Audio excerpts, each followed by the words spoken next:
네, 안녕하세요, 여러분. 반갑습니다. 자, 오늘도 여러분들과 함께 이제 주식시장에 대한 얘기, 자, 그리고 앞으로의 움직임, 그에 따라서 우리가 어떻게 대응을 해야 되는지, 자, 요 부분에 대해서 좀 얘기를 해보고자 이렇게 영상을 또 촬영을 하게 되었습니다.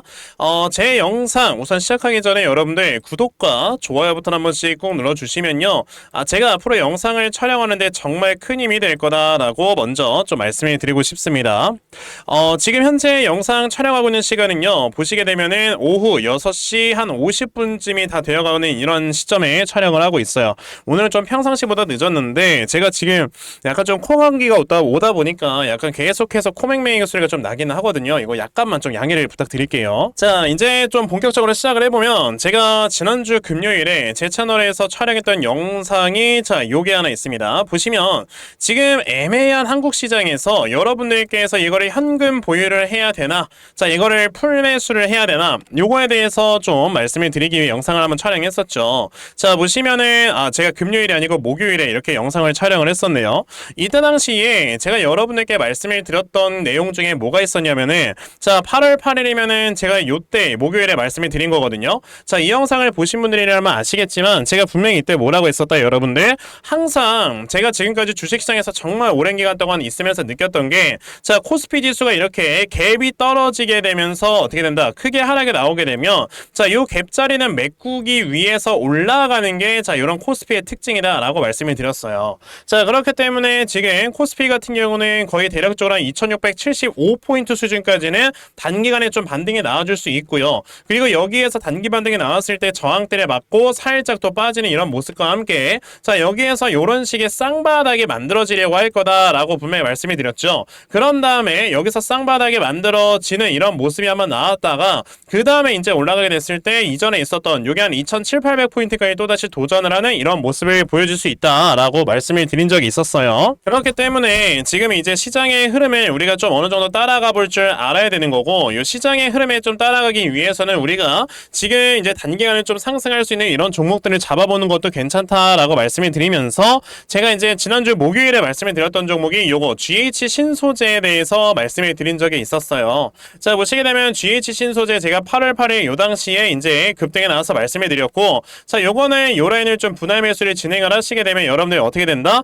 대략적으로 2660 요 정도 라인만 이탈하지 않았을 때는 한 번쯤의 슈팅이 추가적으로 나올 수 있으니까 여러분들 이거를 집중을 해보자 라고 말씀을 드렸죠. 자, 그러면 아까 제가 말씀드렸던 요 코스피 이렇게 업종 차트를 보시게 되면요, 아직까지도 올라갈 수 있는 이러한 구간이 어느 정도는 좀 남아있는, 자, 이런 상황이다 보니까 아마 여러분들께서 이제 주식 계좌에 가지고 계신 이제 코스피 종목, 특히나 이제 우량주 같은 경우는 조만간에 또 추가적인 상승이 나올 수 있을 만한 여력은 충분히 있다라고 저는 생각을 합니다. 자, 그렇기 때문에 당분간에 이제 주가가 상승을 하는 거에 있어서는 좀 여러분들 즐기시면 되겠지만, 아까 제가 말씀드렸던 요 포인트까지 갔을 땐 저항을 맞고 이제 업종 자체가 그냥 밀려버리다 보니 이때 당시 또 하락이 나온다 해서 여러분들 뭐 멘붕이 오거나 그런 거 절대 하지 마세요. 자, 그런데 저는 여기에서 왜 하락이 또 나올 수도 있다라고 이렇게 말씀을 드리는 거냐면, 우선은 요번에 요게 굉장히 좋았어요. 보시다시피 신규 실업수당 청구 건수가 예상치를 좀 많이 하회를 하는 이런 모습을 보여주면서 이거는 뭐 지금 미국의 경기 침체가 안 오는 거 아닌가, 뭐 이런 얘기들이 지금 나와주고 있죠.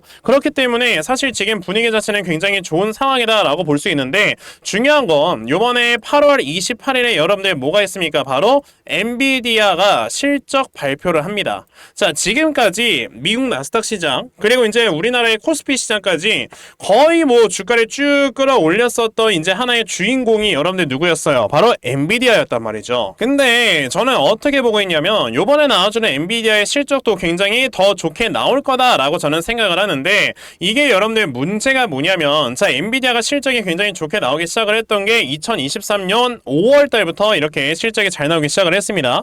자, 그래서 이제 우리나라의 이수페타시스라는 회사도 23년 5월 달부터 시작을 해서 주가가 쭉 올라가는 모습이 한번 있었단 말이에요. 자, 그런데 이제는 여러분들 아셔야 되는 게, 이때 당시에 엔비디아의 실적이 발표가 됐는데 뭐 전년 동기 대비해서 7배가 성장을 했다라는 이런 얘기가 있었고, 그리고 이제 중간중간에 계속 엔비디아의 실적이 발표가 되는데 뭐 전년 동기 대비 더 많이 성장하고 더 많이 성장하고 더 많이 성장하고 이런 모습이 계속 나왔단 말이야.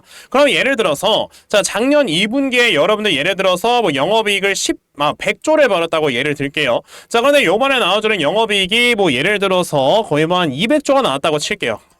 그러면 이게 사실상 전년 동기 대비해서도 여러분들 2배 정도나 상승을 한 거고, 그리고 이제 최근에 나와주는 실적보다 더 좋게 나왔다라고 한다면 이 회사는 이제 지속적으로 성장을 하는 회사다라고 우리가 볼 수가 있는 건 맞잖아요. 그쵸? 근데 이 앞에서 보여줬었던 이 엔비디아의 약간 좀 퍼포먼스가 너무 강했어요.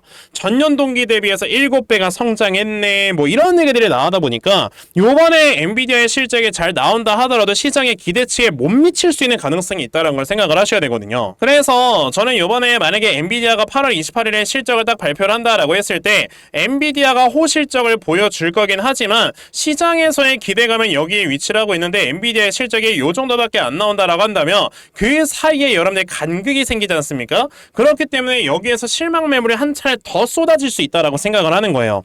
자, 그렇기 때문에 저는 아직까지도 우리나라 코스피 이 지수 차트가 원래 제가 지난번에 말씀을 드렸던 게 이러한 우상향 추세를 만들면서 올라가고 있었다라고 말씀을 드렸잖아요. 자, 근데 만약에 여기에서 이제 더 이상 뭐 시장에 빠질 만한 이런 불확실성이 없다라든지 뭐 그만한 악재가 없다라든지 한다면 이런 지수 차트 여러분들 순식간에 이렇게 회복을 했을 겁니다. 그 대표적인 게 언제야? 코로나였거든요. 코로나 때도 여러분들 보시게 되면 자, 여기에서 이렇게 올라가고 있었던 우상향 추세를 이탈을 했죠. 근데 보시게 되면 순식간에 상승을 시키는데 여기에서 상승을 시키는 이 범위가 지금 지수 차트가 올라가는 거랑 여러분들 아예 다르잖아요. 자, 이 당시에는 순식간에 이 지수를 끝까지 끌어올려서 이 추세를 회복을 하기 위해서 엄청나게 빠른 속도로 올라갔다라고 한다면 지금의 지수 차트는 약간 좀 지지부진한 이런 모습을 보여주고 있다라는 거죠. 자, 그러면 지금 우리가 이제 주식 업종으로 들어와서 삼성전자를 봤을 때 과연 이 삼성전자라는 종목이 여기에서 올라가고 있는 이 우상향 추세가 지금 제대로 회복이 됐느냐?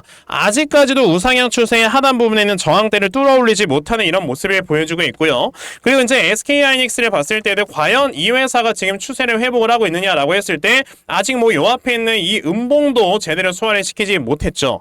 그럼 이런 것들을 우리가 미뤄보았을 때 아직까지 시장의 불확실성은 없어진 게 아니다. 그렇기 때문에 지금 이런 종목들이나 이제 업종 차트는 조금 더 빠질 수 있는 자리가 분명히 나오게 될 거고, 저는 그 시점이 대략적으로 8월 28일 엔비디아의 실적 발표의 전후가 될 것이다 라고 생각을 하고 있는 거예요. 그러니까 제가 이전 영상에서부터 꾸준히 말씀을 드렸던 게 우리가 흔히 말하는 곧버스 있잖아요. 인버스. 자, 지금 이게 여기서 크게 상승해 나왔다가 자, 여기서 지금 갭자리를 메꾸기 내려오고 있거든요. 자, 저는 이 갭자리를 여러분들께서 분할 매수를 좀 지금은 대응을 하시게 되면 자, 이 갭자리가 딱 메꿔질 때쯤에는 아까 말씀드렸던 코스피가 한 2767포인트까지 갈 거고, 그 다음에 저항을 맞고 살짝 떨어지는 이런 모습들이 분명히 나올 거거든요. 그랬을 때 당연히 인버스 같은 경우는 또다시 상승을 하는 모습을 보여주니까 여기에서 우리가 이제 코스피 시장이 떨어지면서 내 주식 계좌가 빠질 때 여기에서 이제 해치 차원으로 요 지금 곧버스를 걸어 놓고 그런 다음에 이제 시장에 빠졌다가 또다시 한번 반등을 하려는 이런 모습을 보여준다라고 했을 때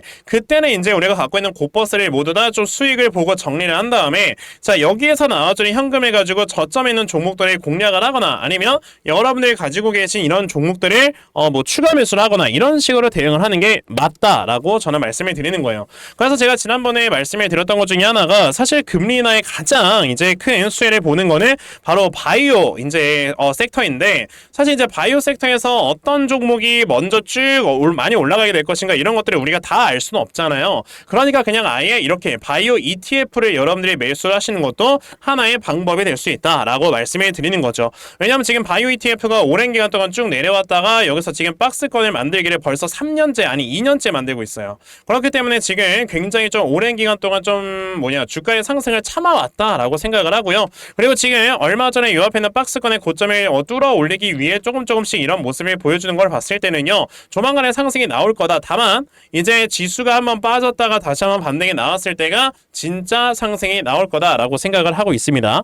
자, 근데 나는 이제 ETF 이런 종목은 좀 매매하는 거 싫어해. 왜냐면 너무 지루하다, 움직임이 너무 없다 이렇게 생각을 하시는 분들도 계시거든요. 자, 그럼 그런 분들께서는 사실 이런 시장에서 우리가 테마를 제대로 따라갈 줄 알아야 된다라고 말씀을 드릴 건데, 그래서 오늘 시장에서 나왔었던 이 하나의 테마를 좀 말씀을 드려보려고 하거든요. 오늘 시장에 나왔었던 하나의 테마는 여러분들 뭐냐면 얼마 전에 여러분들 요거 기억을 하실 겁니다. 인천 청라동에서 여러분들 벤츠가 폭발을 해가지고 이제 어떻게 했습니까? 여러분들 정부에서 그냥 아예 인천 청라동에서 나왔었던 이런 배터리 화재나 이런 것들 때문에 자, 이제 이제 정부에서 아예 그냥 대대적으로 이 배터리 화재 예방에 관련해서 안건을 만들어낼 것이다. 그러면서 이거에 대해서 대책회의를 논의를 할 거다 라고 아예 얘기를 했단 말이에요. 그렇기 때문에 이런 것들이 하나의 좀 테마로 시장에서 만들어지게 되면서, 그래서 오늘 약간 좀 민테크라든지 그리고 이닉스라든지 그리고 저기 뭐 3기 EV라든지 이런 회사들이 많이 주가가 올라왔던 거거든요. 자, 그래서 저는 이렇게 테마가 한번 형성이 됐을 때는 이 테마가 아무리 짧게 간다고 하더라도 2주 혹은 3주 정도의 이런 기간 동안은 테마가 지속이 된다라는 이런 특징을 이용을 했을 때는 지금 이 테마에 있는 종목 중에 하나를 우리가 좀 매수를 해봐야 될 것 같다라는 생각을 하고 있어요. 자, 그 중에 한 종목이 여러분들 저는 3기 EV라는 종목을 말씀을 드리고 싶어요. 3기 EV라는 회사는 엔딩 플레이트라는 걸 생산을 하는 회사고요. 엔딩 플레이트가 쉽게 말하면, 자, 이 배터리 내부에서 폭발이 일어나요. 근데 그 폭발이 일어나는 거를 이제 예를 들어서 배터리에서 폭발이 일어났을 때 이 안쪽에는 벽이 이걸 감싸고 있어가지고 이게 폭발이 나더라도 바로 배터리가 빵 하고 터지는 걸 어느 정도 지연시켜주거나 막아주는, 이거를 우리가 내화격벽 혹은 엔딩 플레이트라고 하거든요. 조금 다른 개념이긴 해요. 내화격벽과 엔딩 플레이트는 살짝 다른 개념이긴 한데, 어쨌든 이런 것들을 생산을 하는 회사가 이제 3기 EV인데, 이 회사가 이제 고객사를 LG, 엔솔 등을 비롯해서 이런 회사들의 고객사를 두고 있고요. 그래서 실제로 3기 EV 같은 경우는 이제 해외에 진출을 하는 이러한 좀 얘기들도 나와주고 있다 보니까 이 회사가 굉장히 저는 매력적이다라고 생각을 해요. 자, 그래서 이렇게 상한가가 한번 들어왔다라는 거는 여기서 누군가가 굉장히 많은 매수 물량을 올리면서 지금 여기에서 많은 약간 좀 바닥을 만들려고 하는 이런 모습을 보여주는 거다 보니까, 이 다음에 나와주는 눌림목부터 여러분들 천천히 분할 매수 진행을 하시면 여러분들께서 충분히 수익으로 좀 이끌어갈 수 있지 않을까라고 생각을 하고요. 제가 봤을 때는 이 3기 EV라는 종목이 우선 매수 호가가 어떻게 됐나 한번 볼까요? 매수 호가를 봤을 때 지금 3기 EV, 자 보시면 51만 주 가량에 걸려 있네요.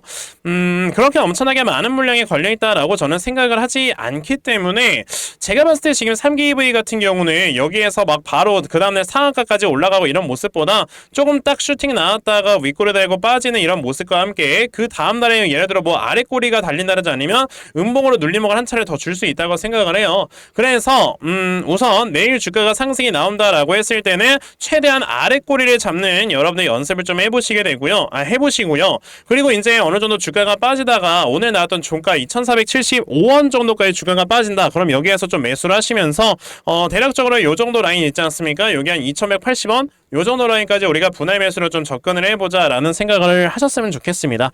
그러면 여러분들께서 이제 이 테마가 지속될 때 또다시 주가가 올라가면서 좀 수익을 많이 보실 수 있을 거다라고 말씀을 드려보도록 할게요. 자, 그래서 오늘 영상은 요 정도까지만 좀 말씀을 드려보면 되겠고, 아무래도 이제 이게 영상을 촬영을 할 때 코로 숨 쉬고 입으로 내뱉고 이렇게 영상을 촬영을 해야 되는데, 코감기가 와가지고 지금 입으로 숨 쉬고 입으로 내뱉고 하니까 너무나도 좀 힘들었거든요. 그러니까 제가 지금 영상을 그냥 13분 찍었어요. 이거 고생했다고 여러분들 구독까지는 아니더라도 좋아요부터 한 번씩 눌러줄 수 있는 거다라고 저는 생각을 하거든요. 그러니까 좋아요 한 번씩 꼭 눌러주시고, 내일 제가 더 좋은 내용과 함께 더 좋은 영상으로 여러분들 찾아뵙도록 하겠습니다. 자, 그럼 영상 시청해주셔서 감사드리고요. 자, 저는 내일 또 오도록 할게요. 여러분들 안녕.